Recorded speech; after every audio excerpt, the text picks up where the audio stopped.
하나님을 믿는 성도의 삶을 영적 전쟁이다 이렇게 표현을 많이 합니다. 그런데 여러분, 이 영적 전쟁이라는 말은 사실 우리 교회와 기독교 안에서 좀 많이 왜곡된 부분이 있어요. 그래서 믿지 않는 분들이 처음에 교회에 오시면 우리 성도님들이 그렇게 얘기하지 않습니까? 승리하십시오 이렇게 얘기하죠. 그런데 그분들이 듣기에는 그렇죠. 뭐 내가 지고 살았나? 나보고 이기라고 하지. 뭘 승리해야 되는 건가? 그럼 내가 지금까지는 다 패배하고 살았다는 얘기인가? 뭐 이렇게 받아들일 수도 있죠. 어떤 분들은 가정에서 자기가 교회에 나가고 열심히 신앙생활을 하는 데 있어서 그것을 방해하는 가족과의 싸움을 영적 전쟁이다 이렇게 이해하는 분들이 있어요. 물론 뭐 영적 전쟁인 부분이 없지 않아 있겠지만 그래서 어떤 분들 보면 권사님이 신방 가보면 남편을 보고 평생 저 원수가 나를 괴롭게 한다고 막 이렇게 얘기하죠. 오해죠. 사실은 영적 전쟁은 악한 영들과의 싸움인데 자꾸 우리는 자기를 반대하는 사람들과의 싸움으로 오해해요. 영적 전쟁을. 그래서 여러분, 회사에서 직장에서 나를 괴롭히는 상사가 있으면 그 사람이 악한 영이에요. 또 나라에서도 진보와 보수가 갈라질 때 보수적인 교회를 반대하면 그 진보 정당은 악한 영들의 싸움이에요. 대상이에요. 교회도 마찬가지죠, 여러분. 목회자의 편에 서면 의로운 것이고 목회자의 반대편에 서면 악한 영들이에요. 여러분, 이렇게 규정되는 것. 여러분, 영적 전쟁은 이 흑백 논리를 위해서 존재하지 않거든요.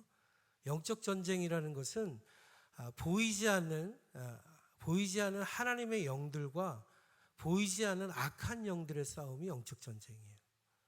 그러니까 여러분, 성도의 삶은 영적 전쟁이다라는 것은 뭐냐면 하나님의 영의 통치와 지배를 받는 성도들의 삶이 악한 영들의 통치와 지배를 받는 이 세상과 어떻게 싸우며 살아가는가의 문제를 얘기하는 거죠. 그러니까 여러분, 가족을 영적 전쟁의 대상으로, 직장의 동료를 영적 전쟁의 대상으로, 교회 안에서 사랑해야 될 형제들을 영적 전쟁의 대상으로 이해하는 것, 여러분, 이것은 잘못된 이해인 거죠. 그래서 올바르지 않은 영적 전쟁에 대한 이해다라는 사실을 우리가 좀 기억해야 될 것 같습니다. 여러분, 오늘 그런 의미에서 오늘 본문을 보면요, 성도의 영적 싸움이 어떤 싸움이며 그 하나님의 교회와 어두움의 세상 주관자들과의 싸움이 하늘과 땅에서는 어떻게 이루어지는가를 계시해주고 보여주는 사건이 오늘 계시록의 12장의 사건입니다. 그래서 여러분, 오늘 본문을 묵상하실 때 세 부분으로 우리가 나누어서 볼 수가 있어요. 1절부터 6절까지는 한 여자가 나오죠. 아이를 잉태한 한 여자가 나옵니다. 이 아이를 잉태한 한 여자와 용의 큰 붉은 용의 싸움의 이야기가 1절부터 6절까지가 나와요. 그리고 7절부터 12절까지는 그 큰 용과 하늘의 천사 미가엘과의 싸움과 그 싸움에서 누가 승리했고 누가 패배했는가의 이야기가 12절까지 나옵니다. 그리고 그 하늘에서 그 싸움에 패배한 용이 그 자리를 빼앗기고 남아있는 자기의 권세를 이 세상에서 다시 누구에게 그 권세를 드러내게 되고 그 남은 시간 동안 여자의 자손과 용과의 싸움의 이야기가 펼쳐진다라는 내용이 13절부터 17절까지 나옵니다. 그러니까 여러분, 오늘 전체 본문의 장소를 보면요, 이 땅에서 일어났던 용과 여자의 싸움이 하늘에서 천사와 용의 싸움이 되고 그 하늘에서 천사와 용의 싸움의 결과가 결국 이 세상에서의 하나님의 교회와 성도들과 악한 영들의 싸움으로 연결된다라는 얘기를 하고 있어요. 그러니까 여러분, 하늘과 땅을 왔다 갔다 하셔야 돼요. 여러분, 계시록을 보면요, 하늘의 성소를 얘기하면서 이 땅의 성소를 또 얘기합니다. 이 땅에서 하나님을 예배하는 백성들의 참된 성소는 하늘에 있다고 얘기를 하고요, 그 하늘에서 드려지는 하나님의 성소의 예배가 참으로 드려질 때 이 땅의 예배가 하나님 앞에 드려진다라는 얘기를 합니다. 그래서 여러분, 계시록을 묵상하실 때 그냥 계속해서 우리 이 땅에서 살아가는 성도의 삶만을 보시면 안 되고요, 하늘과 땅의 성소에서 왔다 갔다 말씀을 묵상하게 하고 계시는 말씀을 잘 따라가야 돼요. 그래서 여러분, 오늘 본문의 그런 의미에서 1절부터 2절을 보면 이렇게 말씀해요. 하늘에 큰 이적이 보이니 해를 옷 입은 한 여자가 있는데 그 발 아래에는 달이 있고 그 머리에는 12별의 관을 썼더라. 이 여자가 아이를 베어 해산하게 되매 아파서 애를 쓰며 부르짖더라. 이렇게 말씀해요. 여러분, 하나님이 요한에게 한 여인을 보여주십니다. 그런데 그 여인의 모습이 어떻다 그래요? 해를 옷 입었대요. 해를 옷 입었다. 여러분, 이게 되게 시적인 표현이죠. 해를 옷 입었다는 건 뭐예요? 뒤에서 해같이 밝은 광채가 그 여인을 비추고 있었다. 이렇게 보여지는 것이죠. 그 발 아래에 달이 있대요. 그리고 그 머리에는 12별의 관을 쓰고 있다라고 얘기를 합니다. 그런데 여러분, 이 여인의 모습을 우리가 상상해 보면 어때요? 하늘의 해와 달과 별을 다 그 몸에 품고 있는 형상이 이 여인의 모습이에요. 그런데 여러분, 놀라운 것은 성경 66권 가운데 해와 달과 12별을 얘기하고 있는 구절이 딱 한 구절 나옵니다. 그 구절이 여러분 어떤 구절인지 아십니까? 창세기 37장 9절을 보면 요셉이 하나님으로부터 꿈을 받아요. 그런데 그 꿈에서 이런 얘기를 합니다. 요셉이 다시 꿈을 꾸고 그의 형들에게 말하여 이르되 내가 또 꿈을 꾼즉 해와 달과 11별이 내게 절하더이다 하니라. 그가 그의 꿈을 아버지와 형들에게 말하매 아버지가 그를 꾸짖고 그에게 이르되 내가 꾼 꿈이 무엇이냐? 나와 내 어머니와 내 형들이 참으로 가서 땅에 엎드려 내게 절하겠느냐? 그의 형들은 시기하되 그의 아버지는 그 말을 간직해 두었더라. 여러분, 여기서 해와 달과 11별이 등장하는데 왜 11별일까요? 요셉이 있잖아요. 그죠? 요셉을 포함하면 12별이 되는 것이죠. 그 11별, 해와 달과 11별을 오늘 창세기의 본문에서는 야곱이 어떻게 이해했어요? 해를 자신으로, 달을 요셉의 어머니로, 11별을 12명의 형제 중 11명의 형들로 해석했어요. 그렇다면 여러분, 이 해를 품고 발 아래 달을 두고 12의 별의 관을 쓴 여인이 여러분 성경적인 의미에서 보면 뭘 상징하는 걸까요? 아브라함과 이삭과 야곱의 자손, 구약의 이스라엘을 상징하는 거예요. 이 여자가 상징하는 것이 뭐냐면 이 해와 달과 12별을 품은 이스라엘 구약의 하나님의 교회를 의미하는 것이에요. 여러분, 그런 의미에서 봤을 때 우리가 창세기를 묵상할 때 요셉이 꾼 꿈은요, 요셉의 꿈이 아니고 누구의 꿈이에요? 하나님의 꿈이에요. 하나님의 꿈. 그래서 여러분, 창세기 몇 장인가요? 32장부터인가요? 이 요셉의 이야기가 마지막 50장까지 쭉 펼쳐지는데요. 그 요셉의 이야기는 누구의 이야기입니까? 요셉을 통해 이루실 구약의 교회, 하나님의 교회에 대한 이야기. 그래서 여러분, 요셉의 꿈은 곧 하나님의 교회를 향한 꿈이에요. 하나님이 아브라함과 이삭과 야곱을 통해서 이제 이 세상 가운데 이루실 하나님의 백성, 그의 나라, 하나님의 교회가 무엇인지를 말씀하고 있는 게 창세기의 이야기예요. 그 창세기의 이야기의 모든 것을 한 구절로 담아서 여인의 형상으로 주님께서 요한에게 보여주고 계신 거예요. 그런데 여러분, 오늘 본문에서 그 해와 달과 12별을 품은 여인이, 그 몸에 품은 여인이 뭘 하고 있어요? 아이를 가지고 있어요. 그 아이를 가지고 이제 해산의 고통을 가지고 그 아이를 생산하려고 하고 있는데, 그런데 큰 용이 그 아이를 어떻게 한대요? 삼키려고 하고 있어요. 그럼 이게 뭘 의미하는 걸까요? 구약의 이스라엘 백성이 하나님의 교회를 통해서 하나님이 계획하신 게 무엇입니까? 예수 그리스도이신 것입니다. 하나님의 아들, 그 구약의 교회를 통해서 이 세상을 구원할 메시아, 진정한 하나님의 아들을 하나님이 계획하셨죠.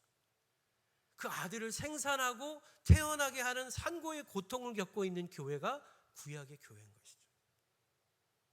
그래서 여러분, 오늘 본문에 나오는 한때와 두때와 반때라는 이 3분의 반때의 이야기는, 그 시기는요, 이스라엘 백성들이 40년의 출애굽 광야의 시간을 상징해요.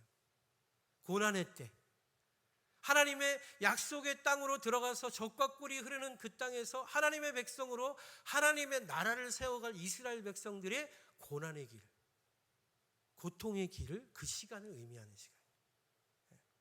그런 의미에서 봤을 때 여러분, 이 여인이 해산하는 고통을 통해서 누구를 생산하고 있습니까? 누구를 낳고 있어요? 그래서 여러분, 구약의 성경은 누구를 이야기한다고 합니까? 우리가 오실 예수. 신약의 성경은 오신 예수. 계시록은 다시 오실 예수. 그러니까 여러분, 오늘 본문의 12장의 계시록 12장에서 이 해와 달과 12별을 품은 여인은 뭘 상징하고 있어요? 구약 성경의 이스라엘 백성의 역사를 상징해요. 그 수많은 이스라엘 백성들의 수천 년의 역사를 통해서 누가 태어나게 돼요? 예수 그리스도, 하나님의 아들이 태어나게 된다라는 사실을 의미하는 것이에요. 그런데 여러분, 그 아들을 기다리고 있는 사람은 누구예요? 악한 용이에요. 악한 용이에요. 그래서 여러분, 오늘 본문에서 보니까 그 5절에 보니까 이렇게 말씀해요. 여자가 아들을 낳으니 이는 장차 철장으로 만국을 다스릴 남자라. 그 아이를 하나님 앞과 그 보좌 앞으로 올려가더라. 이렇게 말씀해요. 여러분, 그 아이가 누구래요? 이 세상을 하나님의 철장, 하나님의 철장은 뭐죠? 하나님의 지휘봉이에요. 온 세상을 다스릴 하나님의 권세를 의미하는 거죠. 그 권세를 가지고 이 온 세상을 다스릴 하나님의 권세자라는, 전능자라고 말씀하고 있어요. 그 아들이 이 땅 가운데 오게 될 것이다. 그 아들이 생산되게 되는 것이다 라고 말씀하고 있는 거예요. 여러분, 이사야서 9장 6절을 보니까 이렇게 말씀해요. 그는 한 아기가 우리에게 낳고 한 아들을 우리에게 주신 바 되었는데 그의 어깨에는 정사를 메었고 그의 이름은 기묘자라, 모사라, 전능하신 하나님이라, 영존하시는 아버지라, 평강의 왕이라 할 것입니다. 여러분, 이분이 누구예요? 바로 하나님의 아들 예수 그리스도. 이 땅에 영원한 메시아로, 진정한 하나님의 교회를 세우실 하나님의 왕으로 이 땅에 오실 분이 구약의 이스라엘 백성의 그 여인으로 상징되는 그 여인을 통해서 이 땅에 태어나고 계시다라는 사실을 말씀해요. 그런데 여러분, 예수님 실제로 태어나실 때 어떤 일이 있었어요? 그 당시에 권세를 잡고 있었던 헤롯 왕이 베들레헴의 모든 2살 밑의 남자아이를 어떻게 합니까? 다 죽이라라고 명령하죠. 실제로 여러분, 악한 영의 권세가, 악한 영의 세상을 다스리는 주관자가 이 땅에 오실 왕, 진정한 왕을 인정하지 않고 존재를 무시해버리려고 했죠. 그런데 그 아들을 하나님께서 어떻게 하셨어요? 숨기시고 장성하게 하셔서 십자가에 죽으셨지만 부활케 하시고 승천케 하셨죠. 그래서 오늘 본문에 뭐라고 얘기합니까? 하늘로 올리셨다. 하늘로 올리셨다는 건 뭐예요? 어떤 권세도 어떤 능력도 해할 수 없는 자리로 하나님이 올리셨다라고 말씀하는 거예요. 그래서 여러분, 오늘 본문에서 얘기하는 이 여자가 낳은 아이는 바로 우리가 믿고 우리가 구주로 고백하는 예수 그리스도를 상징하고 있다라는 사실을 우리가 성경적으로 묵상해 볼 수 있는 것입니다. 이 예수를 통해서 구약의 하나님의 교회가 이제 신약의 하나님의 교회로 자연스럽게 연결되고 있는 것이죠. 여러분, 해와 달과 별 12별을 품은 구약의 교회가 예수 그리스도를 낳았고 그 아들을 통해서 하나님이 이루시는 요셉의 꿈, 그 진정한 하나님의 교회가 이제 이 아기를 통해서, 예수를 통해서 새롭게 세워져 갈 것임을 계시록에서 말씀해 주고 있는 것이, 그 역사를 얘기하고 있는 거예요. 여러분, 그런 이유에서 하나님은 그 아이를 하늘로 올리셨는데 그 이유는 용이 해하려고 하였다라고 3절 이후부터 말씀하고 있어요. 여러분, 여기에서 얘기하는 큰 용은요, 성경에서는 사실은 큰 악어로 표현될 때가 많아요. 에스겔서 29장 3절을 보면요, 너는 말하여 이르기를 주 예수께서 이같이 말씀하시되 애굽의 바로 왕이여 내가 너를 대적하노라. 너는 자기의 강들 가운데 누운 큰 악어라. 스스로 이르기를 나의 이 강은 내 것이라 내가 나를 위하여 만들었도다 하는도다. 이렇게 표현합니다. 여러분, 사실은 큰 악어, 큰 용은요, 구약 성경에서 바로 왕을 의미합니다. 바로 왕은 어디의 왕이었죠? 애굽의 왕이었죠. 이스라엘 백성들이 430년 동안 종살이하던 그 통치와 세상의 권세자가 바로죠. 그래서 여러분, 구약 성경에서 애굽은 무엇을 상징해요? 세상을 상징합니다. 악한 영들의 권세와 힘과 능력을 가지고 그 뜻과 그 악한 계획대로 움직여지는 세상을 의미하죠. 그게 큰 악어, 큰 용이 상징하는 거예요. 그래서 여러분 오늘 본문에 보면 이 큰 용을 뭐라 그래요? 이 용은 옛뱀이다 이렇게 표현하죠. 왜 옛뱀일까요? 옛뱀은 누구예요? 아담과 하와를 유혹해서 하나님의 에덴 동산으로부터 추방당하게 했던 그 옛뱀을 얘기하는 것이죠. 그리고 그는 누구라 그래요? 사탄이라고 얘기하고 마귀라고 얘기하죠. 그러면서 여러분 그는 어떤 자리에 있던 자라고 얘기합니까? 하늘에서 어떤 자리에 있었어요? 참소하는 자예요. 참소하는 자. 여러분 우리가 로마서를 보면 이 세상에 어떤 피조물도 이제 너희를 정죄하지 아니하노니 하나님께서 너희를 모든 권세로부터 구원하셨다 이런 말씀이죠. 여러분 그 정죄는 누가 하는 것이에요? 악한 영이 하는 거예요. 하나님의 보좌 앞에서 우리의 죄악과 우리의 무능과 우리의 믿음 없음과 우리의 죄악들을 참소하는 자가 있었어요. 그게 누구예요? 악한 영, 악한 사단인 것이에요. 그래서 여러분 여러분들이 잘 아시는 욥기서를 보면 욥이 의인임에도 불구하고 욥이 죄인이고 욥이 이렇게 의롭게 사는 이유는 하나님이 그에게 축복을 주셨기 때문입니다라고 참소하는 자가 있어요. 그 사람이 누굽니까? 그 존재가 사단이에요. 사단. 그래서 여러분 하나님께서 그 사단에게 뭘 허락하세요? 욥을 시험하도록 허락하고 계시죠. 여러분 예수 그리스도가 이 땅에 오시기 전에 예수 그리스도가 이 땅을 통치하시고 우리를 하나님의 자녀 백성으로 삼으시기 이전에 여러분 하늘에서 우리를 참소하는 자가 있었어요. 우리의 죄를 드러내고 우리가 반드시 심판받아야 하고 그 죄의 결과로 우리는 구원받을 수 없는 존재라는 것을 하나님 앞에 참소하던 자리가 있었어요. 그게 사단의 역할이에요. 여러분 재판정으로 말하면 누가 있어요? 그 죄를 구형하는 검사가 있죠. 검사는 뭐 하는 거예요? 여러분 검사가 죄인을 피의자를 변론하면 안 되죠. 검사는 뭐 하는 거예요? 변론하는 사람이 아니라 구형하는 사람이에요. 이 사람은 이런 죄를 져서 재판관님 이렇게 형을 받아야 됩니다라고 구형하는 사람이 검사죠. 그런데 여러분 그것을 변론하는 자가 있어요. 그 변호사는 뭐 하는 거죠? 아닙니다. 판사님 이 사람은 사실 이런 죄를 지었다고 얘기하지만 제가 잘 알아보니까 그 죄는 이것 때문이었고 이렇게 했기 때문이었고 그러므로 이 사람은 죄가 없습니다. 변론하는 사람이 있어요. 여러분 하나님이 우리를 심판하실 때도 마찬가지예요. 하나님의 재판정에서는 우리를 변론하는 자와 우리를 참소하는 자가 있어요. 우리의 죄가 무엇인지를 밝히 드러내는 자가 있고 우리의 죄가 아님을 덮는 존재가 있어요. 누굴까요? 우리를 위해서 피 흘려 돌아가신 예수 그리스도. 그분이 하늘 보좌 우편에서 우리의 죄를 덮고 계신 것이에요. 아닙니다. 하나님 정말로 하나님을 믿고 의지하며 살다가 실수한 것입니다. 하나님 긍휼을 베풀어 주시고 용서해 주시고 회복시켜 주셔야 됩니다. 하나님.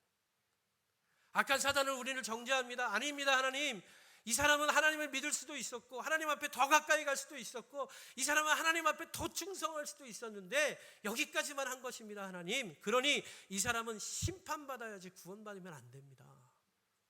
그럴 때 예수님 말씀하십니다. 하나님 아닙니다. 제 목숨을 걸고 말씀드립니다. 하나님 구원해 주십시오 라고 우리를 위해 변론하시는 분, 그분이 바로 예수 그리스도이시라는 거예요. 그래서 여러분 오늘 본문을 보면 놀라운 일이 나타납니다. 이 큰 용 붉은 악어, 이 붉은 용 악어가 어떻게 됩니까? 하늘의 천사장 미가엘과의 싸움이 시작되는 거예요. 왜 싸움이 시작됐을까요? 그 전까지는 하나님 앞에 참소하면 하나님이 그 참소의 증거만을 받으셨는데 이제 그 구약의 이스라엘의 교회를 통해서 예수 그리스도 구원자가 생겨나셨어요. 탄생하셨어요. 그래서 그분이 하늘 보좌 우편에 계셔서 이제 하나님 보좌 우편에 우리를 변론하기 시작하십니다. 그래서 우리의 모든 세상의 다스림이 이 큰 용의 뜻과 계획대로 되지 않습니다. 그래서 천사 미가엘과 이제 우리가 오늘 본문에서 본 7절부터 13절까지가 12절까지가 무슨 내용이에요? 천사 미가엘과 큰 용의 싸움이 하늘에서 벌어졌다라는 내용이 오늘 본문에서 이야기되고 있는 것이에요. 여러분 7절부터 12절까지 같이 한번 읽습니다. 시작. 하늘에 전쟁이 있으니 미가엘과 그의 사자들이 용과 더불어 싸울새 용과 그의 사자들도 싸우나 이기지 못하여 다시 하늘에서 그들이 있을 곳을 얻지 못한지라. 큰 용이 내쫓기니 옛 뱀 곧 마귀라고도 하고 사탄이라고도 하며 온 천하를 꿰는 자라. 그가 땅으로 내쫓기니 그의 사자들도 그와 함께 내쫓기니라. 내가 또 들으니 하늘에 큰 음성이 있어 이르되 이제 우리 하나님의 구원과 능력과 나라와 또 그의 그리스도의 권세가 나타났으니 우리 형제들을 참소하던 자 곧 우리 하나님 앞에서 밤낮 참소하던 자가 쫓겨났고 또 우리 형제들이 어린 양의 피와 자기들의 증언하는 말씀으로써 그를 이겼으니 그들은 죽기까지 자기들의 생명을 아끼지 아니하였도다. 그러므로 하늘과 그 가운데 거하는 자들은 즐거워하라. 그러나 땅과 바다는 화 있을진저 이는 마귀가 자기의 때가 얼마 남지 않은 줄을 알므로 크게 분내어 너희에게 하더라. 아멘. 여러분, 이 땅에서 하나님의 아들이 온 세상의 죄를 지시고 하늘로 올려지셨습니다. 그 일로 말미암아서 이 세상에서 다스리던 악한 권세가 무너졌어요. 그 악한 권세가 이 땅에서 무너진 것과 동시에 하늘에서 무슨 일이 일어났어요? 우리를 참소하던 악한 영의 자리가 쫓겨났어요. 그 자리에서 물러났어요. 이제 우리를 참소하는, 우리를 심판하도록 우리를 정죄하는 권세가 사라져버린 사건, 그것이 바로 예수 그리스도의 부활과 승천 사건이다 라는 것을 말씀하고 있는 것이에요. 그래서 여러분, 이제부터는 뭐라 그래요? 요한이 이제부터 너희는 즐거워하라, 이제부터 너희는 기뻐하라, 너희가 어린 양의 피와 하나님의 말씀으로써 이기었노라 라고 선포하고 있는 거예요.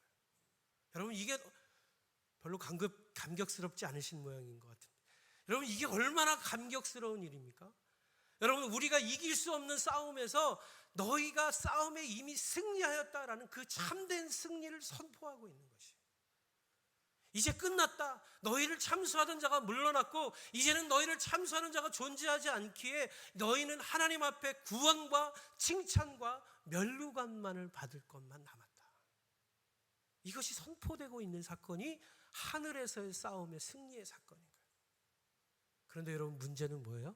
아직까지 사단의 시간이 남아있다. 하늘에서 쫓겨난 사단이 이제 어떻게 돼요? 오늘 본문에서 보니까 땅으로 내려올 것이다. 그 땅으로 내려와서 어떻게 하겠어요? 이 땅에 남아있는 남은 자에게 핍박할 것이다. 고난이 시작될 것이다. 여러분, 그것이 바로 한때, 두때, 반때의 의미입니다. 여러분, 그래서 우리가 지금 살아가고 있는 이 시대에는 어떤 시대예요? 예수 그리스도가 십자가에 죽으시고 부활하시고 승천하심으로 말미암아 하나님의 나라, 하나님의 천국이 이미 우리 가운데 시작이 되었어요.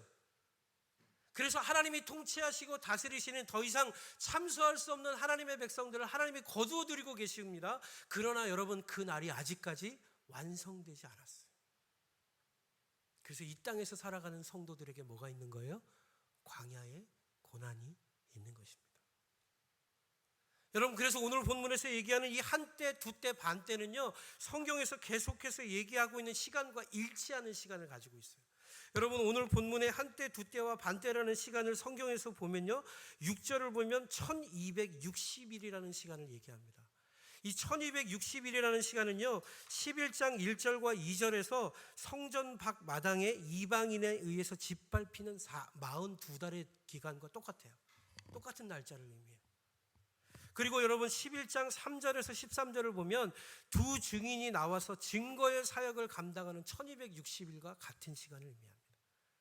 그리고 놀라운 사실은 이 한때, 두때, 반때라는 시간은요, 계시록에서 요한이 처음 말한 게 아니라 다니엘서에 기록된 아주 오래전 선지자를 통해서 하나님의 고난의 때, 하나님의 심판의 때가 올 것이니 그때가 한때, 두때, 반때가 될 것이다라는 말씀이 있어요.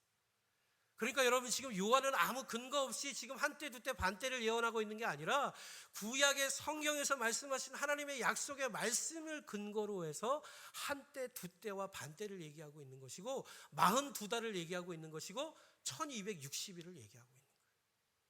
그럼 그 시간이 여러분 어떤 시간일까요? 그 시간은 바로 예수님께서 하늘에 올리시고 다시 오실 그 초림과 재림의 중간의 시간을 의미합니다. 하나님의 승리, 예수 그리스도의 참된 부활의 승리로 말미암아 이미 승리의 멸관을 받기로 예정되어진 우리 성도들에게 주어진 고난의 시간. 이미 승리가 주어졌지만 그 결과를 향해서 믿음으로 하나님의 교회를 세워가는 영적 싸움의 시간. 여러분, 그것이 바로 한때, 두때, 반때의 시간인 거예요. 우린 그 시간을 살고 있는 거예요. 어떤 분들이 저에게 이렇게 찾아와서 얘기합니다. 목사님, 예수님 믿으면 잘 된다면서요. 예수님 믿으면 복 받는다며요. 예수님 믿으면 세상에서 성공해야 되잖아요. 근데 왜 이렇게 사업이 안 돼요? 왜 이렇게 가정에 문제가 많아요? 왜 내 아들은 저렇게 문제가 많아요? 와서 상담합니다. 여러분, 목사가 할 말이 없어요. 뭐라고 얘기해야 될까요? 기다리면 하나님이 더 좋게 해주십니다. 걱정하지 마십시오. 그렇게 얘기해 드릴 수 있어요. 쉽죠. 아주 쉽죠. 왜요? 그 순간을 모면할 수 있잖아요. 그죠? 기다리시면 돼요. 하나님이 또 다 좋게. 거기까지만 얘기하면 그죠? 하나님이 해주시겠죠? 그리고 돌아가요. 성도님들 다 착하시잖아요. 그런데 여러분, 죄송합니다. 그렇게 좋은 게 좋은 것으로 믿는 게 믿음이 아니에요. 기다리면 다 잘 되고, 기다리면 내 사업이 잘 되고, 기다리면 내 직장에서 승진하고, 기다리면 내가 소원하던 것 이루어지고, 기다리면 내 고난이 사라지고. 여러분, 그것 믿음 아니에요. 그것을 위해서 믿지 마세요. 성경은 그 어디에도 그런 내용이 없어요. 여러분이 예수 그리스도를 믿고 영접하고 열심히 하나님을 잘 믿으면 이 땅에서 재산 많아지고 건강해지고 좋은 차 타고 좋은 집에 산다? 성경엔 그런 내용 없습니다. 있으면 찾아와서 저랑 같이 얘기해 보세요. 잘못 해석하는 거예요. 성경은 분명하게 뭐라고 말씀하고 있어요? 당신이 예수 그리스도를 믿는 그 순간부터 당신에게는 예수 그리스도의 복음의 고난이 참여되는 역사가 있을 것이다. 그분이 받은 고난에 동참하게 될 것이다. 성경은 뭘 말하는지 아세요? 마지막 날에 그분이 다시 오셔서 온 세상을 통치하고 다스릴 그날에, 그때에 가서서 당신의 삶은 슬픔이 없고 근심이 없고 아픔이 없는 영원한 영광의 부활의 생명을 경험하게 될 것입니다. 여러분, 그거 말씀하는 거예요. 그러니까 여러분, 이 땅을 살아가면서 고난이 없이 살기를 원치 마세요. 그건 믿음이 아니에요. 그건 신앙이 아니에요. 오히려 고난에 동참하고 그리스도 예수의 복음에 동참함으로 말미암아 내가 참된 복음의 사람이 되기를 간절히 갈망하셔야 돼요. 그게 믿음이에요. 그럴 때 여러분을 통해서 하나님의 나라가 진짜로 드러나는 거예요. 여러분, 우리가 잘 먹고 잘 살면 하나님의 영광이 나타납니까? 여러분, 교회가 크게 건물 짓고 교회에 수천만 명이 모이니까 하나님 영광이 나타나던가요? 그렇지 않아요, 여러분. 수많은 사람들이 구름대처럼 몰려오면 하나님의 영광이 가려져요. 큰 건물이 세워지면 건물이 드러나지 하나님 예수 그리스도의 십자가가 보이지 않아요. 여러분, 그건 믿음이 아니에요. 진짜 믿음은 뭡니까? 아무리 작고 아무리 어렵고 아무리 힘들지라도 다시 오실 주님이 보이는 그 길로 걸어가는 게 복음의 길이고 진짜 믿음이에요. 여러분, 그 길을 사셔야죠. 그 믿음을 가지셔야죠. 내가 오늘 어떤 고난을 받고 내가 어떤 영광을 누리느냐에 일희일비하는 신앙이 아니라 내가 오늘 정말 주님 걸어가신 십자가의 길을 내가 따라가고 있느냐? 여러분, 그거 질문하셔야죠. 그걸 되물으셔야죠. 내가 다시 오실 그 주님을 위해 이 영적 선한 싸움을 싸워내고 있느냐? 여러분, 그거 질문해야 돼요.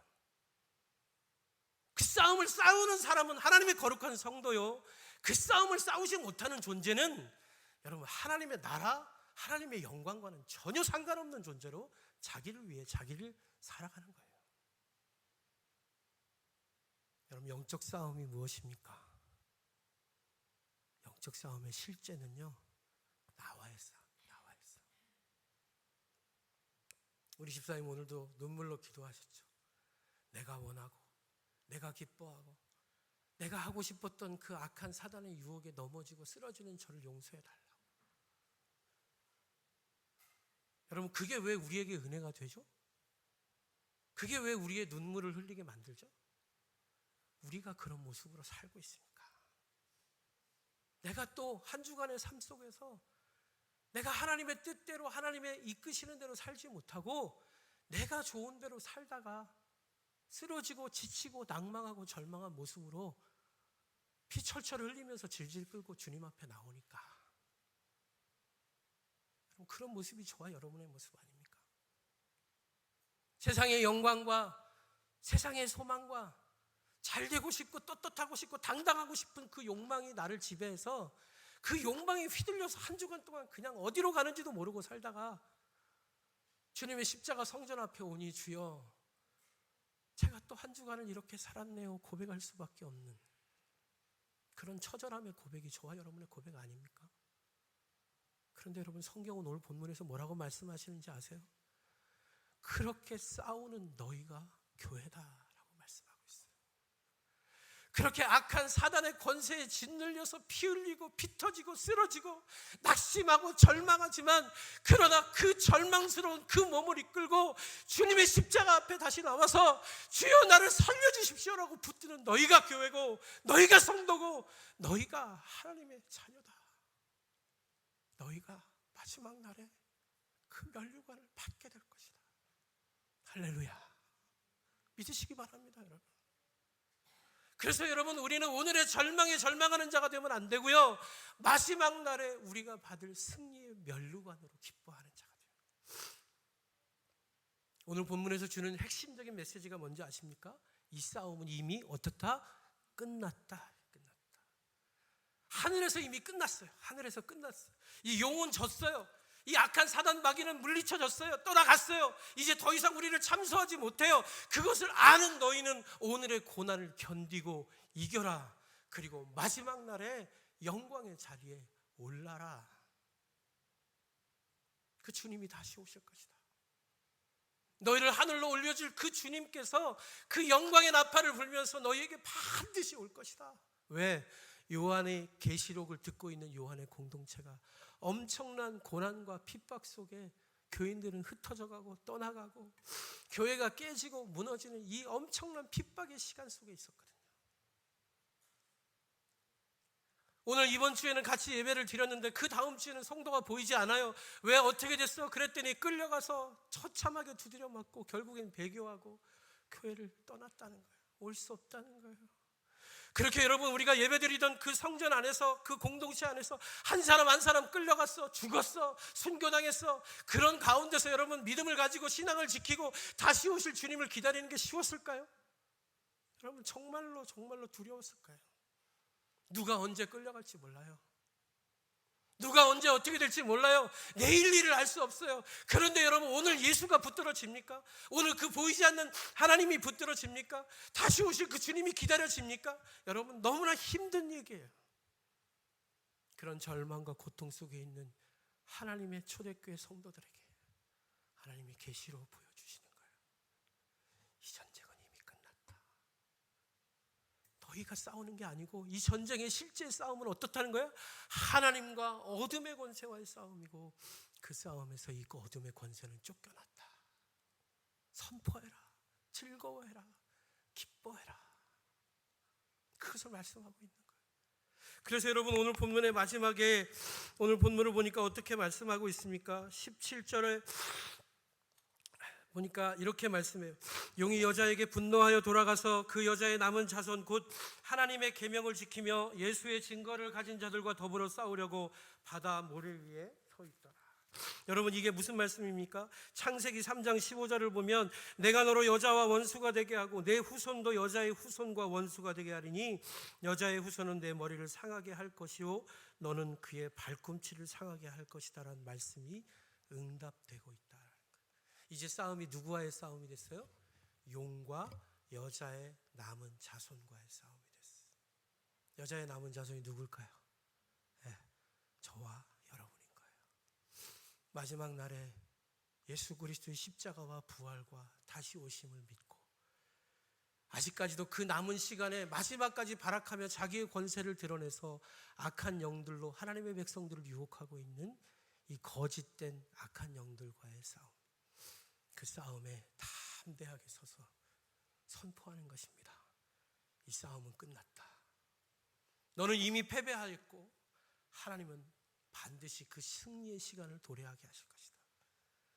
그 광활한 바다 앞에서 담대하게 서서 예수 그리스도의 이름을 높이 세울 하나님의 성도들, 그 성도들이 바로 너희다라고 말씀하고 있는 거예요. 여러분, 이게 오늘 본문의 말씀이에요. 여러분, 전에도 한번 말씀드린 적이 있는데요. 슈페텐 앙브로즈라는 작가가 쓴 결전의 날이라는 곳을 보면 2차 세계대전에 있었던 노르망디 상륙작전에 대한 아주 리얼한 얘기들을 많이 써놓고 있습니다. 그런데 그곳을 보면 노르망디 상륙작전의 대부분의 병사들은 그 직전에 이 작전을 완전히 패배하고 잘못된 작전이라고 모두 다 인정했다 그래요. 왜냐하면 그 뒤에서 쏘아대는 포탄은요, 목적지에서 한 수킬로 정도 떨어진 전혀 엉뚱한 곳에, 상륙하는 곳이 아니라 엉뚱한 곳에 포탄이 떨어졌습니다. 하늘에서 공격하고 포격하기로 했던 공군기들은 격추를 당해서 곳곳마다 그 바다에 내려 꽂혔고요. 상륙한 군사들은요, 상륙하자마자 적의 포탄에 수백 명씩 나가 떨어졌어요. 병사들은 올라가면서 승리를 보는 게 아니라 죽음을 보았고요. 그 땅에 상륙하면서 모든 장교와 병사들은 절망을 경험했어요. 하나도 계획대로 되는 게 없었어요. 정말로 이 전쟁은 지옥과 같았다라고 기록하고 있습니다. 그런데 여러분, 그 노르만디 상륙작전을 하늘에서 보고 있는 공군 조종사의 관점은 달랐어요. 공군 조종사들이 보는 그 하늘에서의 관점은 어마어마한 연합군이 노르망디 상륙작전을 수도 없이 상륙하고 있었고요. 수많은 전투기와 비행 함대와 그 많은 함대들이, 수많은 군사들이 계속해서 상륙을 하고 있었고 땅은 점령되어져 가고 있었어요. 엄청난 승리의 장관이었습니다. 앙브로즈라는 작가는 뭐라고 표현하는 줄 아십니까? 누구의 관점이 옳았을까요? 대부분의 많은 상륙한 군사들은 모두가 패배한 전쟁이라고 생각했습니다. 그러나 하늘에서 본 관점은 정확했습니다. 결국 그 작전은 성공했습니다. 엄청난 대연합군의 승리를 가져왔습니다. 여러분, 그게 바로 우리의 인생일 수 있어요. 여러분, 하늘에서 보면 하나님이 보시기에는 이건 엄청난 승리예요. 이건 이제 이 세상이 하나님의 땅으로, 하나님의 나라로, 하나님의 통치로 바뀌는 순간이에요. 그러나 여러분, 그 땅에서 실제로 전투를 하고 피 흘려 터지는 성도의 삶을 볼 때는 그에겐 뭐예요? 죽음이고 고통이고 고난일 수 있어요. 그래서 여러분, 우리의 고난이 결코 헛된 고난이 아니라는 거예요. 우리는 상륙하자마자 죽는 병사의 인생을 살 수도 있어요. 여러분, 하찮게 다른 사람들이 보기에는 왜 저런 인생을 살아라고 비웃는 인생이 될 수도 있어요. 그러나 여러분, 그 피 흘림이 그 땅에 묻힘으로 말미암아 하나님의 참된 자유가 시작된 줄로 믿으시기 바랍니다. 여러분, 우리나라 민주화가 그냥 됐습니까? 네, 여러분, 박종철이라는 열사 기억하시죠? 저희 우리 나이 또래예요. 그때 그분이 그렇게 변사체로 발견됐다는 소식을 듣고 그때까지 반응하지 않았던 엄청난 학생들이 일어났죠. 여러분, 그분의 죽음이 헛된 죽음이었을까요? 아무도 모르는 유치장에 끌려가서, 그 고문장에 끌려가서 정말 말 한마디, 항변 한마디 못하고 그 고문에 죽어갔지만, 여러분, 그분의 죽음은 민주화를 일으키는 폭발력 있는 폭탄이 됐어요. 여러분, 우리의 인생의 죽음이, 우리의 인생의 고난이 여러분 그냥 헛된 고난이라고 우리가 치부해버릴 수 있습니까? 그럴 수 없어요. 우리의 인생이 이 엄청난 하나님의 계획 속에 있다면 우리의 고난도 하나님의 영광인 줄 믿으시기 바랍니다. 그런 인생 살아야죠. 비록 우리가 변두리에서 아무도 돌아보지 않는 작은 교회를 섬기는 하나님의 성도로 살망정, 우리의 마음과 우리의 꿈과 우리의 비전은 어디에 있어야 돼요? 이 세상을 통치하시는 하나님의 나라에 있어야죠. 온 열방을 품은 그리스도로 살아야죠. 비록 우리가 큰 일은 할 수 없어도 우리에게 주어진 작은 삶 속에서 예수 그리스도의 십자가를 따라가는 그 믿음의 삶의 본이 있어야죠. 그러면 여러분, 우린 거룩할 수 있어요. 작지만 아름다울 수 있고요, 남들에게 드러나지 않고 남들에게 인정받지 않아도 우리는 주님 앞에 칭찬받는 하나님의 성도가 될 줄로 믿습니다. 여러분, 이게 우리의 믿음 돼야죠. 뭐 사람 몇몇이 나 인정하는 거 뭐 그렇게 대단합니까? 여러분, 사람에게 인정받으려고 하지 마시고 마지막 날에 주님 앞에 면류관 받는, 그래서 그리스도의 신부로 아름답게 우리의 삶을 준비하는 저와 여러분 되어지기를 주님의 이름으로 축원합니다. 같이 한번 그 믿음 가지고 우리 같이 한번 이 찬양했으면 좋겠어요. 이 찬양의 가사가 참 우리의 오늘의 본문의 믿음과 소망을 담아내는 것 같아요. 믿음으로 삽시다. 믿음으로 섭시다. 그 하나님의 영광의 자리에 넓은 바다에 설 것입니다. 고백하는 시간 됐으면 좋겠습니다.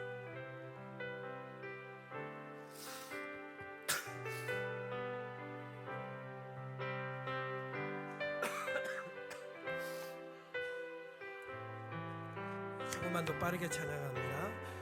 이곳에 임하신 하나님 나라, 이곳에 임하신 하나님 나라, 난한 마음으로 바라보리라. 먼저 그 나라 그 뜻 구하며 나의 삶들이 주님이 맡기신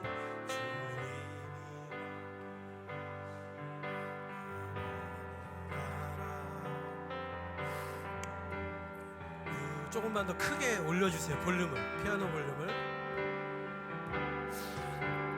하늘의 뜻이 이 땅 가운데 완성될 그날까지 믿음 다하여 그 위에 서리라. 하나님의 나라는 무너지지 않으리. 믿음 다하여 그 나라 세워가리라. 주님 곧 오실 때까지. 우리 처음부터 다시 한번. 이곳에 임하신 하나님 나라, 가난한 마음으로 바라보리라. 먼저 그 나라 그 뜻 구하며 나의 삶들이 주님이 맡기신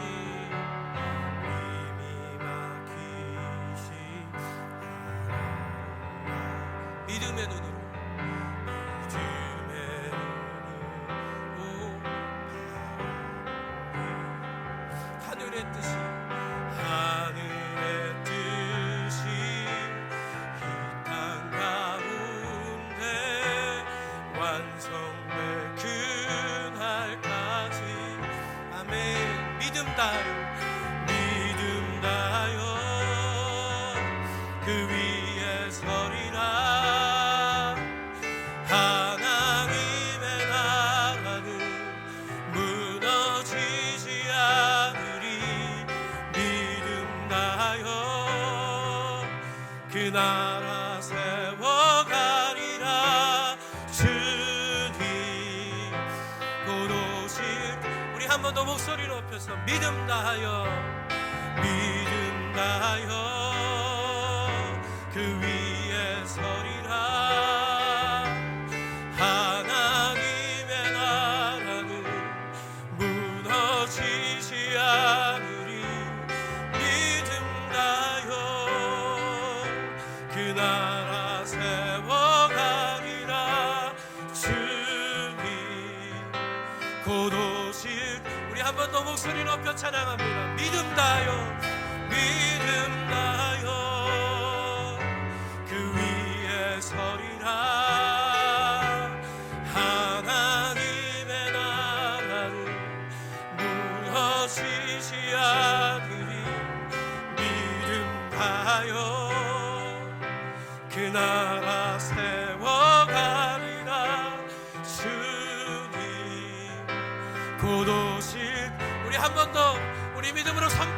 우리가 믿음 다하여 그 위에 서리라. 아멘. 하나님의 나라는 무너지지 않으리. 믿음 다하여 그 나라 세워가리라. 주님 곧 오실 때까지 믿음 다하여 그 위에 서리라. 하나님의 나라